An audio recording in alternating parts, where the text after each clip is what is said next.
now, before we kind of dissect each kind of thing and how exactly the theory kind of comes out or what integral consciousness is, I think setting the stage for a little of what he was just about. Again, like just taking it, we set the stage where it wasn't. Now let's set the stage for what exactly he was kind of working on. And that's kind of this idea of cultural philosophy.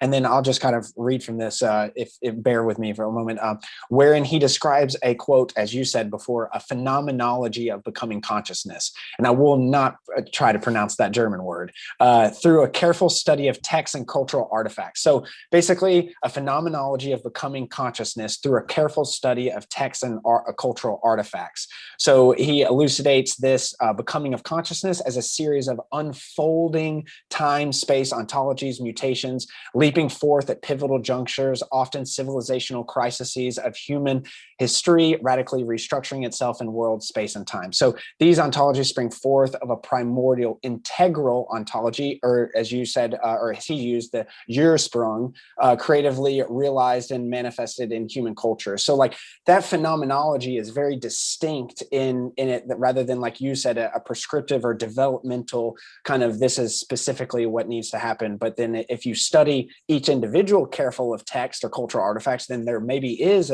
a not a synthesis as you had, but something of note, something of interest, something of that. And then so another thing I'll just read really quickly, and then you can kind of riff on this, is cultural philosophy identifies key themes of the new mutation as they are made manifest in all cultural zones. So roughly they are A, time being taken into account as quality rather than dividing the quantity, B, the superseding of perspectival dualisms, and C, a rational modes of perceptions being introduced in all disciplines. So I know that you just kind of loosely kind of all talked about that, but then I guess now that's a very specific thing, is that time is very important.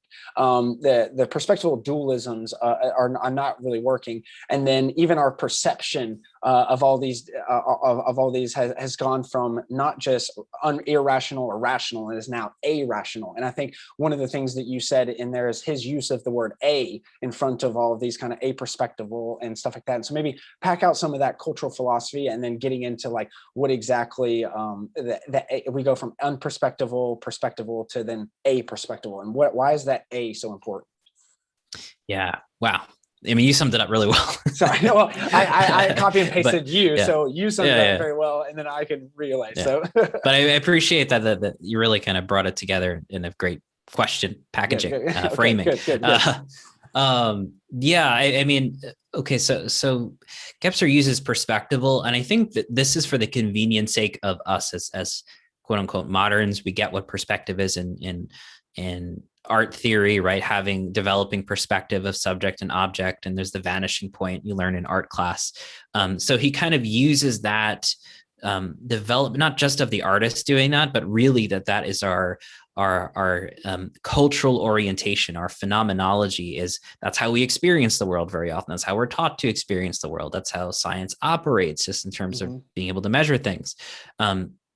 That's our context. So he uses that as a kind of hinge point to go, well, okay, before the Renaissance, people were still doing art and making buildings and creating civilizations, or not, and doing their own thing. So how do we understand that? And that's sort of the blanket term of unperspectival, where the subject-object distinctions, spatialization of the world, just in terms of measurement, wasn't the end all be all, right? It wasn't the hinge point of knowledge making or episteme.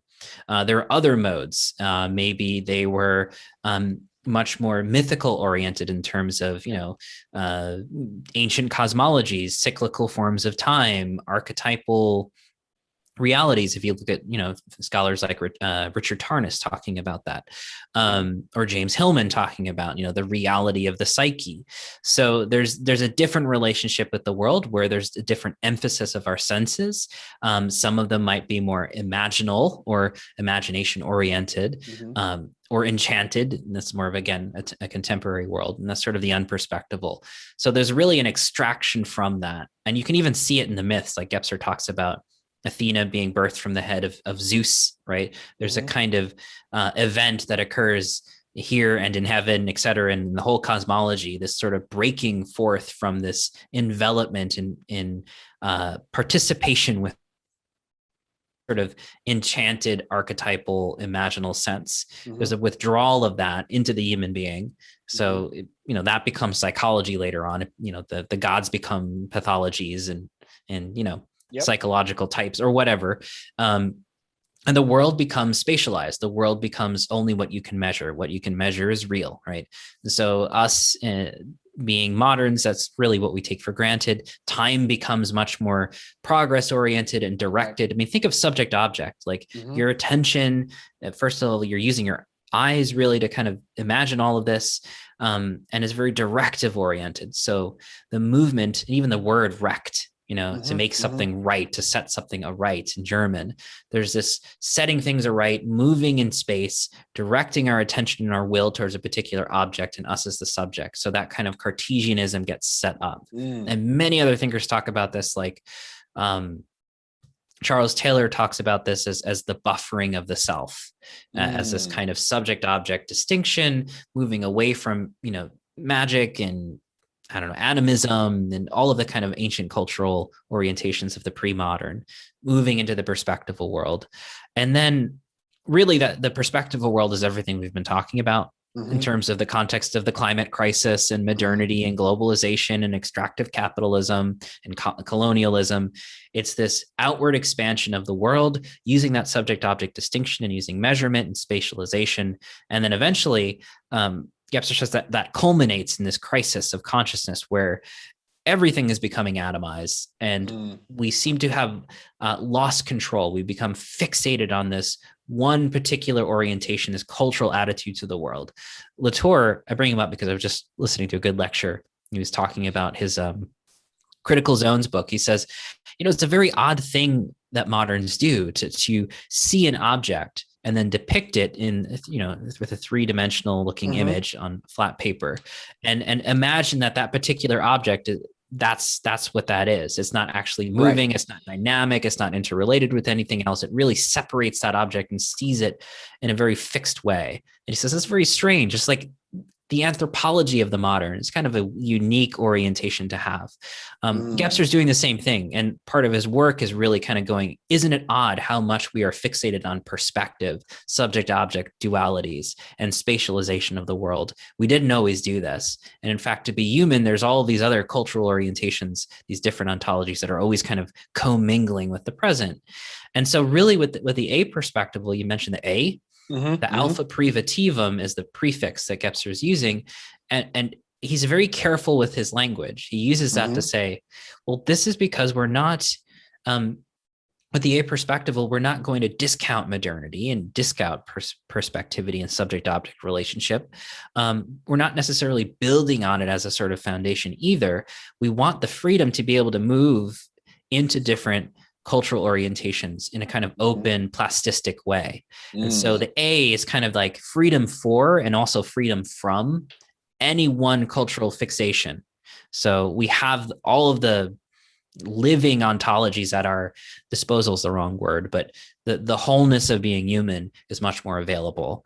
And part of becoming a perspectival or learning that about ourselves for Gebser is a lot of what contemporary thinkers are talking about today, from like Bayo Akamalafe's work to Tyson Yunkaporta talking about indigenous complexity and place-based thinking. There's different, again, we were talking about earlier, different modes of being in the world and learning how to be place-based. And there's different thinking that is much more cyclical and relational and temporally different. There's different time time dilations, I suppose we could say. Dilations is a good word. Yeah, I like that. Yeah, in our relationality with the world. And so the A perspectival is really kind of playing with all of that in a very multimodal kind of way.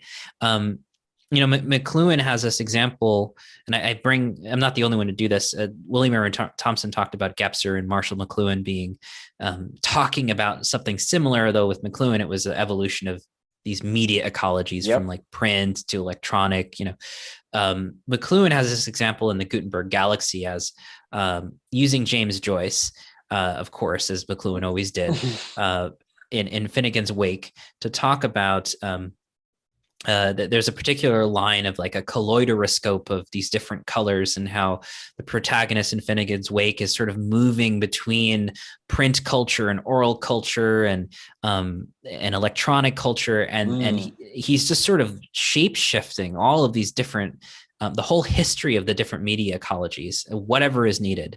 And McLuhan saw this image of this shape shifting human being as a kind of the future integral human being, where we're able to kind of morph as needed, right? And really, I think that's if we were to sum up what Gebser was talking about with the Perspectival, it's how do we remediate all of these the archaeology of our consciousness, which is still alive in us, and be able to flexibly and fluidly move between these different cultural ontologies. Maybe not at will, but as needed, right? Because clearly, possibility to have agency for, or our own agency in dynamic and relationship with the rest of the planet, with Gaia, right? Yeah, exactly. Because clearly, being stuck on the train of modernity and progress and capitalism and digital capitalism is not really helping, right? We have to let that go, in the sense of, we are more than that, and actually the ontology of becoming planetary is requiring us to become more than that and discover more than that in ourselves and in our culture, etc.